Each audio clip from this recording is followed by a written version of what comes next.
the perfect disguise.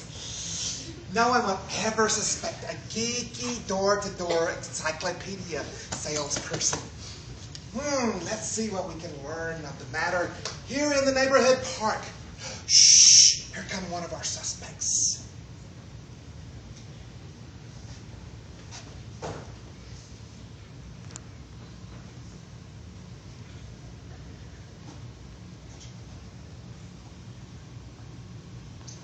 Come on, you mangly, maggy muds.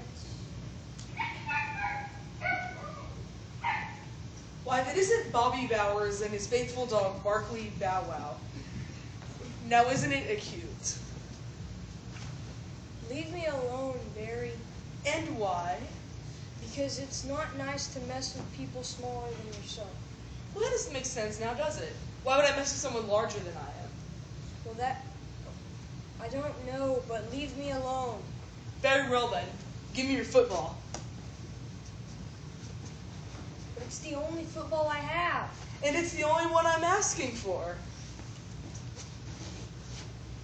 Fine, see if I care. Come on, Barky Bow Wow, let's go.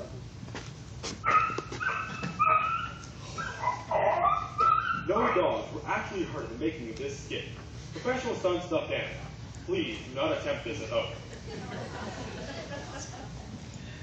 Oh, hello, mister. What brings you to the park? Just getting some undiluted nitrogen, oxygen, and carbon dioxide mixture while traversing the park bipedally. Always a healthy thing, you know. What? Oh, you mean getting some fresh air while walking through the park? Why, certainly. What did you think I meant?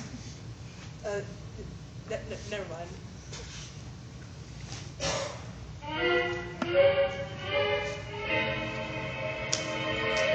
Hey, Pipsqueak. Are you talking to me? You bully? No, I think he's talking to me. What do you want, Billy? I was looking at your new ball.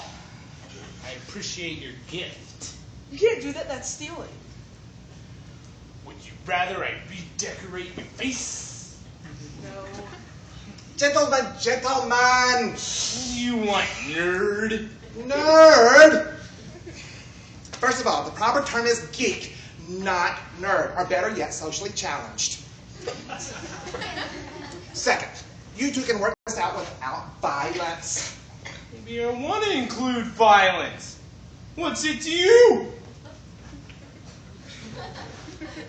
Well, I was just thinking that if you didn't resort to violence, then you two could become to a better understanding of each other, you know, ecumenically, geographically, grammatically. You got to be kidding me. Not at all.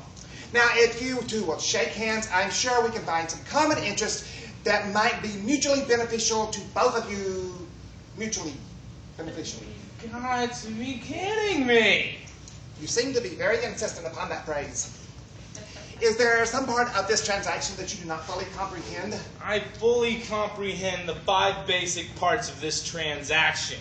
They are? 1, 2, 3, 4, 5. And you're about to comprehend all 5 at once. Well, that's better. Dude, who are you?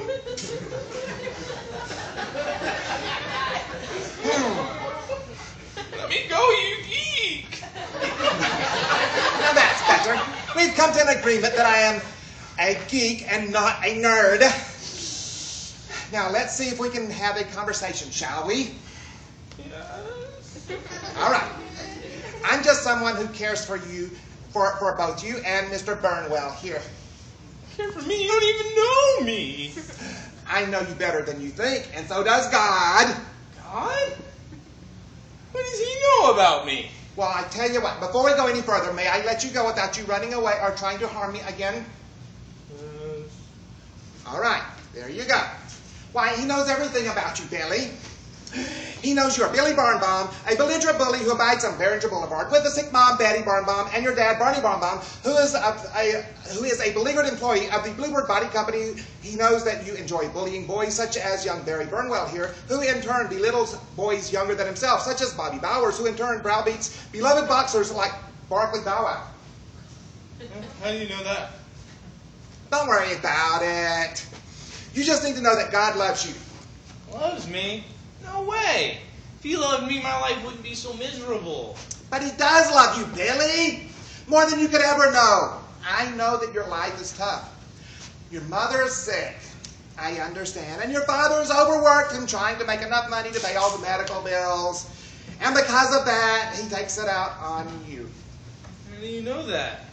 Elementary, my dear Billy. Mr. Holmes? Of course. I learned part of it here from Mr. Burnbeat. Burnwell. Yes, yes. And I deduced the rest of it from logical conclusions. Whatever was left, I gathered from listening to God in prayer. Prayer? Yes, Billy. I've been praying for you since the first time I heard your situation. I deduced that your actions were the result of those around you. I therefore deduced that your life at home must not be very loving. Your dad has been dealing with extraordinary stress at work, as a lot of people do, as well as dealing with your sick mother. He has been taking it out on you, who in turn have been taking it out, your frustrations, on young Mr. Burnbottom here. That's Burnwell. Yes, yes. And again, in turn, he has been bullying Mr. Bowers, who has been harassing little Barkley Bow Wow, the beloved beagle. I'm trying to break the chain of bullying. That's why I've been praying for you for someone to tell you about the love that God has for you since the first time I heard of you.